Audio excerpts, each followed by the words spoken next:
So we're looking at a photo from 1941 from a location that I think of as hell on earth.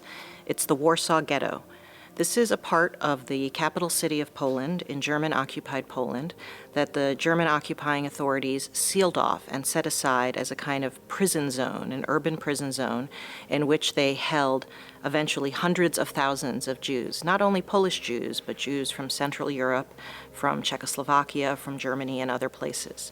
And they kept them there to exploit them as slave laborers, to have them work in factories, in workshops, in support of the German war effort. But they kept them there with the bare minimum that was required to sustain life. People were starving to death.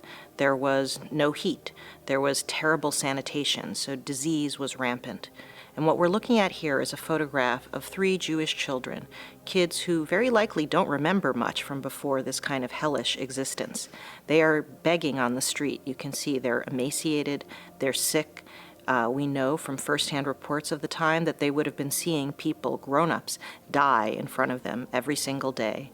And they're begging from people who have almost no more than what they have. But one of the things that also speaks to me about this photo is who took it? Why do we have it?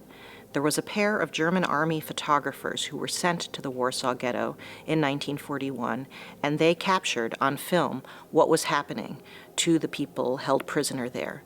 Instead of being ashamed or wanting to cover up what they were doing, they were happy to document it. They wanted to show what was happening to people who they had defined as threatening, as inferior.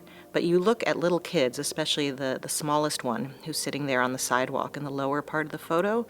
I don't know how anyone can feel afraid of her, but she has been condemned to death simply by accident of birth. It's not because of anything she did or believed, but just her existence is deemed intolerable. I think just, all of us feel compassion, I think, kind of almost on a biological basis for a vulnerable child. And this photo particularly speaks to me not only because it shows children, but because it shows them together. I don't know the relationship among them. I don't know if they are siblings. I don't know if they are friends, but that they need to somehow move together in a pack to cling to whatever comforts they have. But it's both the vulnerability and the fragility of these young kids literally on the ground, and they are there captured in the gaze of someone who has done this to them, of a German photographer who is part of a machine that is designed to wipe them out and is proud of it, wants to document that destruction.